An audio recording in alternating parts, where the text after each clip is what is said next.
There is a question. It doesn't arrive with urgency. It doesn't demand attention. It doesn't feel dangerous when you first hear it. In fact, most people encounter it without noticing anything unusual at all. They hear it, acknowledge it, and move on, carrying their thoughts forward as if nothing happened. But for a small number of people, something lingers. The question leaves a subtle distortion behind, like a thought that never fully resolves. Not because it is complex or abstract or difficult to understand, but because understanding it feels strangely incomplete. This is not a question designed to challenge intelligence. It does not test logic, memory, or reasoning. It tests something far more fragile, the position from which you are thinking. Those who come close to it often describe a moment of stillness, not confusion, not fear, just a pause where the familiar sense of "I am thinking" feels slightly misaligned. The mind continues working. Thoughts still appear. Sensations still register. The world does not disappear. Yet the one who is watching it all feels absent. There is no damage to the brain, no loss of awareness, no collapse of consciousness in the way we normally imagine it. Instead, there is the quiet removal of the observer. This is why the question cannot be presented directly. The moment it is fully understood, it cannot be carried forward into another thought. There is no mental breakdown, only a structural failure in the idea of a thinker separate from thinking.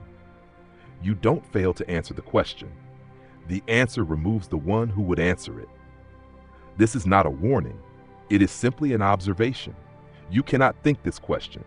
You can only approach it, and the closer you get, the less certain you become that there was ever someone standing there in the first place.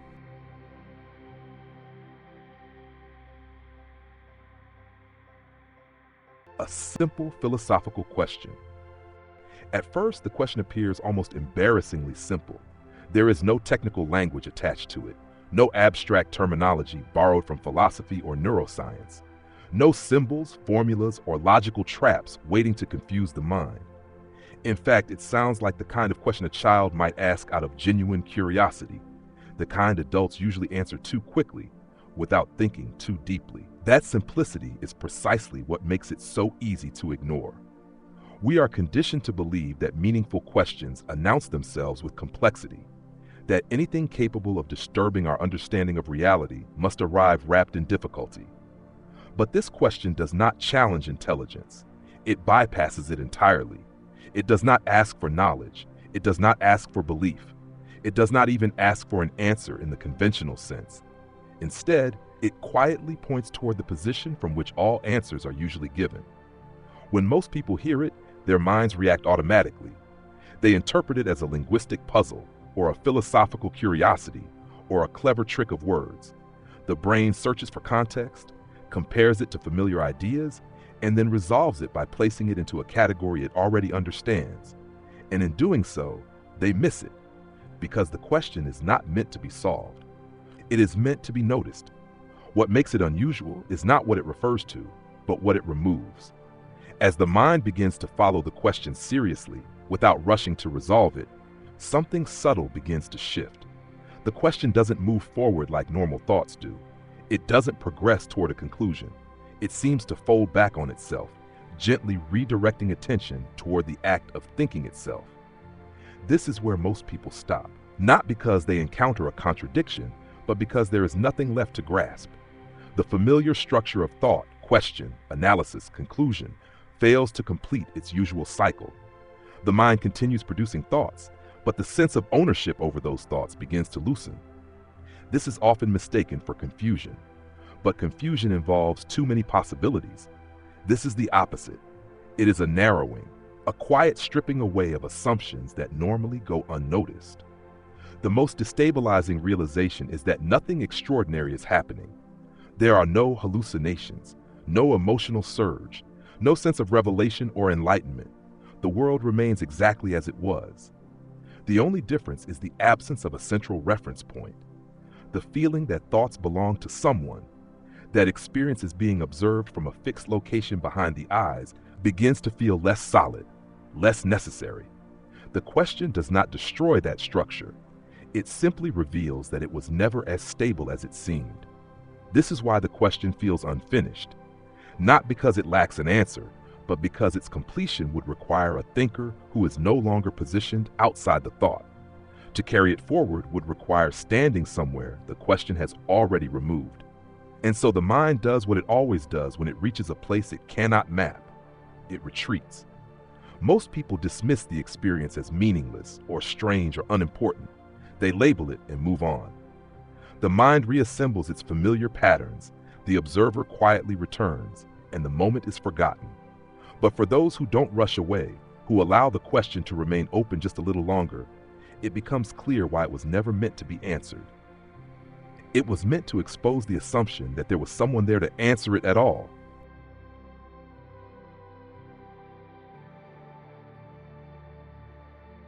What happens when you understand it?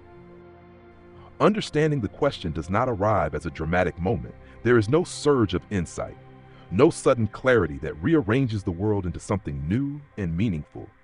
In fact, most people don't realize the moment it happens at all. They expect understanding to feel like acquisition, like gaining something. But this understanding feels like subtraction. Something quietly stops being there. The first assumption people make is that the mind has failed, that they've reached a limit of comprehension or encountered a paradox too abstract to resolve. But this is not confusion. Confusion is noisy. It multiplies thoughts, generates tension, demands resolution. This experience does none of that. Thoughts continue to arise at their normal pace. Memory functions. Sensory input remains uninterrupted. You can still describe the room you're in. You can still follow a sentence, recognize a face, or respond to a sound. The system is intact. What changes is more difficult to describe because it was never an object to begin with. It is the background sense of being the one who is thinking. The quiet certainty that there is a central observer receiving thoughts, directing attention, and standing apart from experience. When the question is understood, that certainty loosens, not violently, not abruptly. It simply stops insisting on itself. People often try to locate what is missing. They search internally for the self they assume has vanished, expecting to find a blank or a void. But there is no emptiness. Experience does not collapse inward. There is no hole where something used to be. There is just experience, without a narrator. This is where language begins to fail. Words like absence or loss suggest something has been taken away. But nothing has been removed from the field of awareness. If anything, awareness feels slightly more open, less constrained by a single point of reference. The mind still produces thoughts, but they no longer feel owned in the same way. A thought appears, and it passes without the immediate assumption that I am the one generating it. Sensations arise without being claimed. Attention moves without being commanded. This often triggers a brief moment of discomfort, not because something is wrong, but because the familiar structure has loosened. For most of our lives, we are trained to experience consciousness as a hierarchy, an observer at the top, watching everything below. When that hierarchy flattens, the mind searches for its missing anchor. It doesn't find one. Importantly, this is not dissociation. Dissociation creates distance from experience. This does the opposite. There is no sense of being removed from reality. Colors don't fade. Sounds don't dull. If anything, perception feels more immediate, less filtered by commentary. What disappears is the sense of authorship. This is why those who encounter this state often struggle to explain it. Any attempt to describe it requires reintroducing the very structure that has temporarily dissolved. Language assumes a speaker, explanation assumes a point of view, and yet in this state, experience continues perfectly well without one. There is no urge to act. No urge not to act. Decisions still occur, but without the familiar feeling of me deciding. The body moves, words form, attention shifts, and all of it happens without being claimed.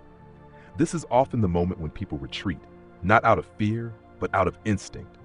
The mind is designed to preserve coherence, and the idea of a central self provides that coherence. When it becomes optional, the system quietly rebuilds it. The narrator returns. The sense of ownership snaps back into place, and life continues. But something has changed. Even after the observer returns, there is a lingering doubt, a quiet recognition that the sense of self is not as solid as it once felt. That consciousness does not require a central witness in the way we assumed.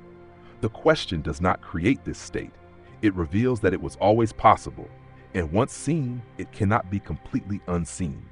Understanding the question doesn't end consciousness. It shows that consciousness was never dependent on an observer to begin with.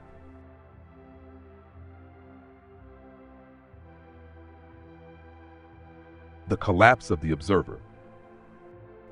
From the moment we learn to speak, we are taught implicitly and relentlessly that there is someone inside us who is watching the world. A center, a witness, a stable point behind the eyes from which experience is received and interpreted. This assumption is rarely questioned. It doesn't feel like a belief. It feels like a fact.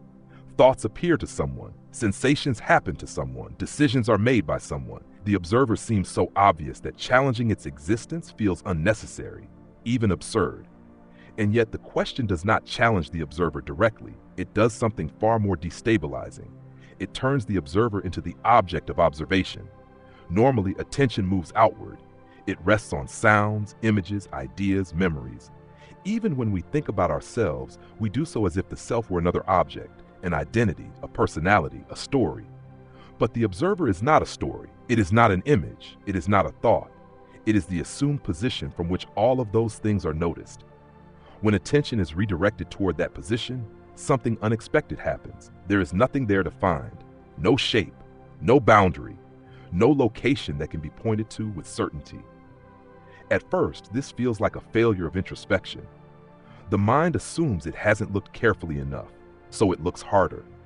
It searches for the observer in sensations, in thoughts, in memory, in emotion. Each time, it finds content, but never the watcher itself. This is where the collapse begins, not as a sudden event, but as a gradual erosion of certainty. The observer does not vanish dramatically. It becomes unnecessary. The mind realizes that experience does not require a central witness to function. Perception continues without interruption. Sounds still arrive, visual scenes still unfold, thoughts still arise, but they do so without converging on a single point of ownership. The idea of an observer collapses not because it is destroyed, but because it is exposed as an assumption rather than a structure. This can feel deeply unsettling, not because something bad is happening, but because something familiar is no longer doing its usual work. The observer was never just a passive witness. It organized experience. It provided continuity. It created the sense of a past and a future anchored to a personal center. When that center loosens, time itself begins to feel different. Moments no longer stack neatly into a narrative owned by someone. Experience becomes less linear, less framed as my life unfolding, and more like events appearing and dissolving on their own. Importantly, this is not a mystical disappearance of the self. Personality does not vanish. Memory does not erase itself. You still recognize your name. You still understand your history. What collapses is the sense that there is a permanent observer standing apart from all of that. This is why the experience resists explanation. Any attempt to describe it reintroduces a viewpoint, someone who observed the collapse. But during the collapse itself, there is no such position. There is just observation without an observer. This phrase often sounds poetic or paradoxical, but in this context it is meant literally. Seeing happens without a seer. Hearing happens without a hearer. Thinking happens without a thinker. The system does not break, it simplifies. The observer was never a necessary component of consciousness. It was a convenient reference point, a mental construct that helped organize experience. When the question undermines that construct, the mind briefly experiences reality without it. Most of the time, this state is temporary. The observer quietly reforms. Because it is useful, it allows planning, it allows social interaction, it allows the story of a self to continue across time. But the collapse leaves a trace, a subtle understanding that the observer is not fundamental, that it can dissolve without anything else falling apart, that consciousness is not something owned or operated by a self, but something that happens on its own. The question does not cause this collapse. It simply removes the last place where the observer could hide. And in that moment, what remains is not emptiness, but experience, free of the need for someone to be having it.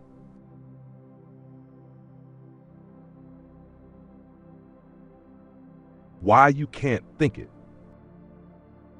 The question cannot be thought, not because it is too complex, but because thinking itself depends on something the question quietly removes. We assume thinking is a neutral process. Thoughts appear, ideas connect, conclusions form. But beneath that process lies an invisible requirement, someone who is doing the thinking, a position, a center, a perspective from which thought unfolds. The question targets that position. Normally, every thought has an implicit owner. Even when we don't say it out loud, there is a subtle sense of "I am thinking this." That sense is so constant that it fades into the background, like gravity, always present, never questioned. The moment the question is seriously approached, that background assumption is disrupted, not challenged directly, not argued against, simply made unnecessary. This is why the question feels impossible to complete. The mind reaches for it the way it reaches for any other idea, but instead of moving forward, attention collapses inward. The question does not point toward an answer, it points toward the mechanism that would produce one. And when that mechanism becomes the focus, it fails to remain intact. Thinking requires distance. A thinker must stand apart from the thought, even if only by a fraction. But the question erases that distance. It folds the act of thinking back onto itself, removing the space in which a thinker could operate. At that point, thought does not stop. What stops is ownership. Ideas still arise, words still form. Mental images may appear, but they do so without assembling into a coherent chain driven by intention. There is no sense of continuing the thought, because continuation requires a reference point that has already dissolved. This is often misunderstood as mental blockage. People say they can't grasp it, or that the mind goes blank. But the mind is not blank. It is active, just no longer organized around a central narrator. The question cannot be held because holding requires hands. Conceptually, we try to describe this as a paradox, but paradox implies two opposing ideas coexisting. This is different. There is no contradiction to resolve, no tension between concepts. There is simply no place to stand and think from. This is why the question resists language. Language assumes structure, subject, verb, object, someone doing something to something else. But the question dissolves the subject before the sentence can finish forming. Any attempt to think it fully recreates the very structure it removes. The moment you try to say, "I am thinking about the question," the observer returns, the thinker reappears. The collapse is avoided. This is not a failure of intelligence, it is a structural limitation. You cannot use a tool to dismantle the condition that makes the tool usable. The question does not block thought, it undermines the role thought needs in order to proceed. This is why the question can only be approached indirectly. Hints, metaphors, silence, pauses where something feels unfinished. The moment it becomes explicit, the mind instinctively protects itself by reasserting the observer.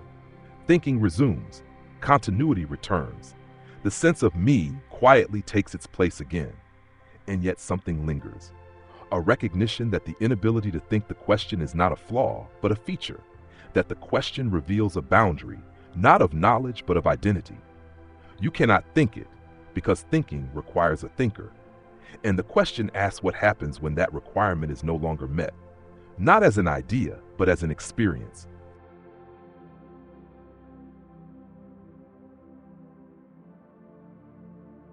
Only approach it. Because the question cannot be thought, it was never meant to be answered. This is not a warning, and it is not a restriction.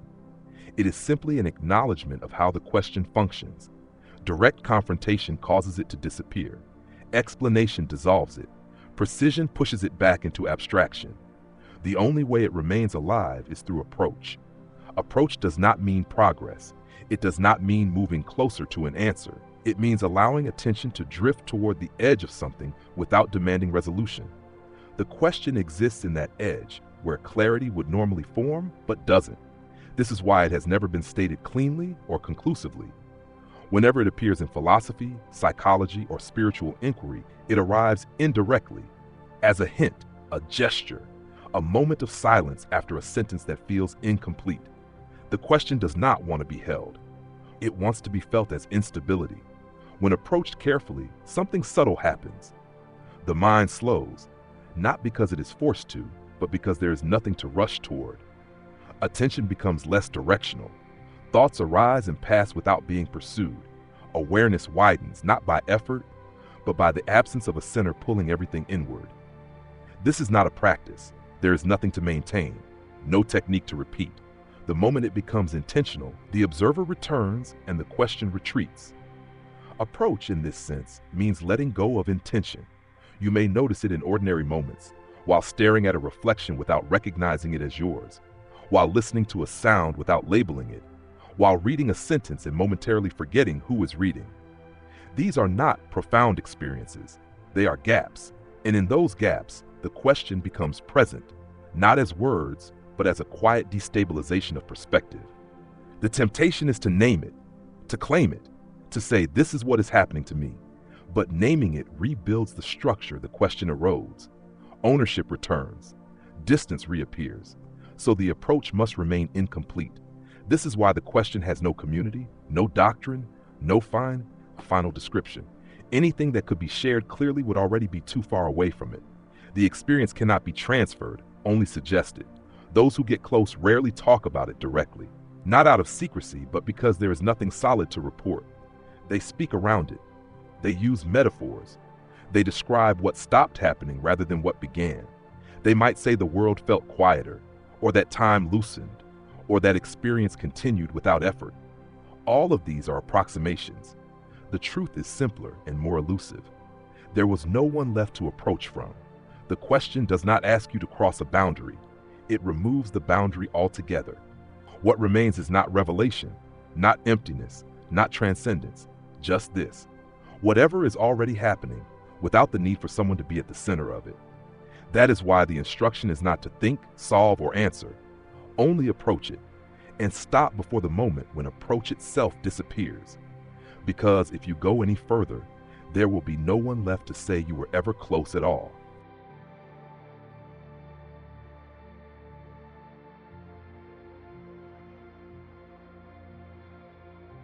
There is nothing left to explain.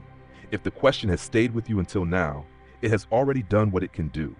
It was never meant to arrive at a conclusion, and it was never meant to leave you with something new to hold on to. If anything, it leaves less. Not less knowledge, not less understanding, less certainty about the position from which experience happens. The world continues exactly as before. Sounds still arrive, thoughts still appear. The body moves, time passes, language works.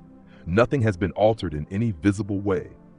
And yet the idea that all of this requires a central observer feels quieter than it once did. You may try to revisit the question later to see if it still has the same effect. But it will not appear the same way twice. Once the observer is recognized as optional, the mind learns to protect itself by restoring familiar structures. That is not a failure. It is how continuity is maintained.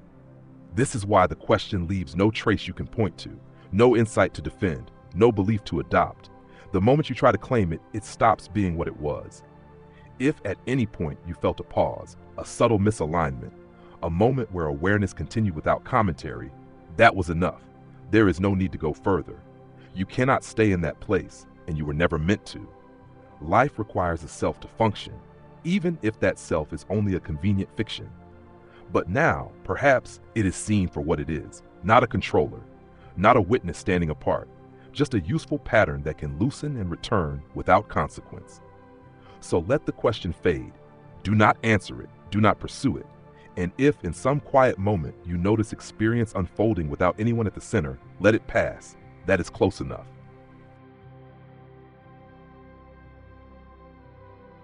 Share